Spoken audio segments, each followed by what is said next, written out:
చాలా కరువు ప్రాంతం సార్. అనంతపూర్ జిల్లా చాలా కరువు ప్రాంతం మనందరికీ తెలిసిందే. అయితే మేము పీకే ఫ్యాన్స్ అసోసియేషన్ కింద ఈ జిల్లాలో తిరిగి సర్వే చేశాము. పీకే ఫ్యాన్ అంటే Pawan Kalyan association of North America. దీని పరంగా మా కాలేజీలో ఒక ఫ్యాకల్టీ కూడా ఉంది. మేము ఈ జిల్లాలో తిరిగి సర్వే చేశాము. చాలా మంది రైతులు కూడా కరువు వల్ల ఆత్మహత్యలు చేసుకున్నారు. చాలా నిర్దలు కూడా వలస వెళ్తున్నారు. సార్ దీని మీద మీ అభిప్రాయం ఏంటి? అదేవిధంగా ఈ జిల్లాలో ఏదైనా గ్రామాన్ని మీరు దత్తత తీసుకునే అభిప్రాయం మీకుందా?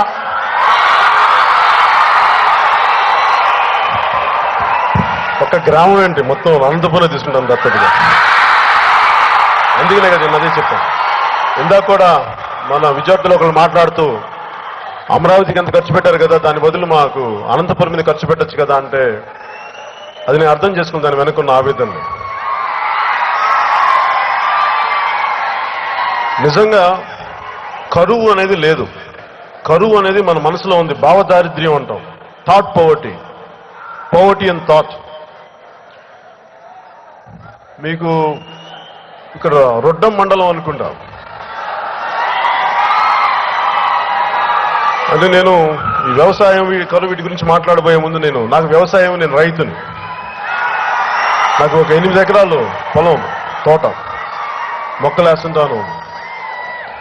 ఒక మొక్క ఎండిపోతే దాని బాధ ఎలా ఉంటుందో నాకు బాగా తెలుసు. నాకు జానీ అనే సినిమా అయిపోయిన తర్వాత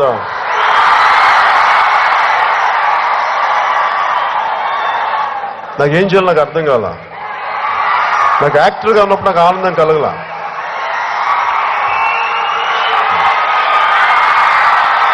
నాకు ఆనందం కలగల.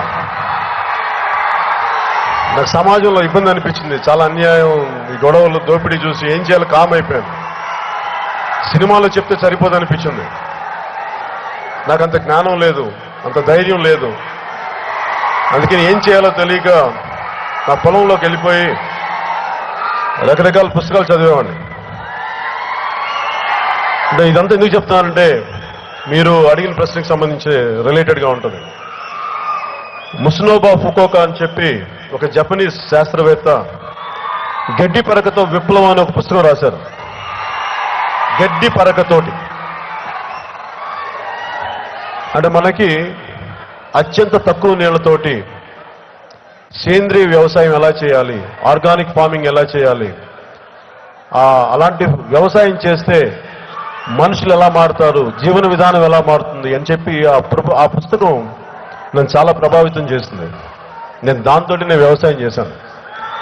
అలాగే మహారాష్ట్రలోని శ్రీ పాలేకర్ గారు కేవలం సేంద్రియ ఎరువులతో ఎలా చేయాలని చెప్పి, నేను ఒకసారి సౌత్ ఆఫ్రికాలో బద్రీ షూటింగ్ చేస్తున్నప్పుడు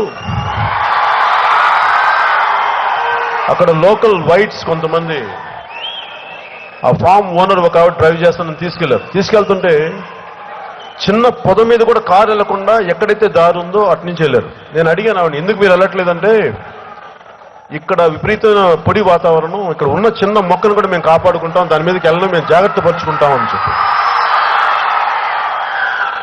మనకి మన మొక్క, మన చెట్టు పుట్ట తాలూకు విలువ మనకు తెలియదు. ఫస్ట్ మన అనంతపురం కరువు గురించి మనం మాట్లాడాలంటే ప్రభుత్వాలు వీటన్నిటికంటే కూడా ముందు మనం మారాలి, మనం చూసే దృష్టి మారాలి.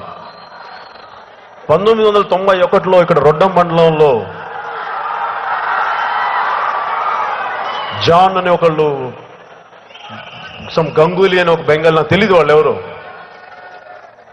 వాళ్ళు 90లో వచ్చేసి ఇక్కడ ముగ్గురు ఒక 30 ఎకరాలతో కొన్నారు. ఇక్కడ ఆ టింబక్టు అనే ఒక ప్రాజెక్ట్ అని స్టార్ట్ చేశారు.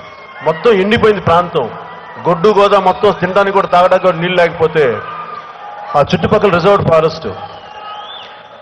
వాళ్ళు కేవలం ప్రేమే, వాళ్ళు ఒక ఎక్స్పెరిమెంట్ చేశారు. ఈ ఎడారి ప్రాంతాన్ని, కరువు ప్రాంతాన్ని మనం ఎలా సస్యశ్యామం చేయగలం, ఎలా ఇక్కడ బాగుంటాయని చెప్పి వాళ్ళు చేసిన ప్రయత్నం ఈ రోజున 20,000 ఎకరాలకి అనేక వేల మంది ప్రజలకి అక్కడ 2 మండలాలు, ఇంకోటి చెన్నపట్నం మండలం, చిన్నపట్నం మండలం, ఇంకోటి రొడ్డం మండలం, గుర్తులేదు రెండోది, రొడ్డం మండలం అయితే నాకు గుర్తుంది. వాళ్ళు ఈ రోజున అక్కడ ఆర్గానిక్ ఫార్మింగ్ చేస్తూ విపరీతంగా అక్కడ మిగతా అనంతపురం ప్రాంతం కంటే కూడా అక్కడ ఇంత కష్టపడి కరువు మీద యుద్ధం చేస్తున్నారు. ప్రైవేట్ వ్యక్తులు, ప్రభుత్వాలు కాదు. అలాంటిది ప్రభుత్వాలు మనకి ప్రకృతి అనుకూలంగా లేనప్పుడు ఆకాశంలో మనం వెళ్ళలేం. కానీ మన సైన్స్ అండ్ టెక్నాలజీ ఆకాశంలో ఎగిరేలా చేసింది. మన కరువు ప్రాంతం, కానీ మన కరువును ఎదుర్కోవాలంటే మనకు ఈ రోజున మీరందరూ ఇంజనీరింగ్ కాలేజీలో ఉన్నారు. ఈ సైన్స్ అండ్ టెక్నాలజీ కరువు మీద యుద్ధం ప్రకటించాలి, కరువు మీద దాడి చేయాలి. కనీసం మన తెలివితేటలతో వీటన్నిటిని ఎలా అధిగమించాలో ఆలోచించాలి. అంటే దానికి దరిదాపుల దగ్గరగా ఉండే విద్య కానీ, ఇలాంటి ఆర్గానిక్ పద్ధతులు కానీ ఇవన్నీ మనం విశ్వవిద్యాలయాల్లో పెట్టాలి. అలాంటి వ్యవసాయ క్షేత్రాలు చూడాలి. ఇలాంటి పుస్తకాలు చదివి చేస్తే ఇలాంటి ప్రభుత్వాలు ఎంకరేజ్ చేయాలి. ఇందాక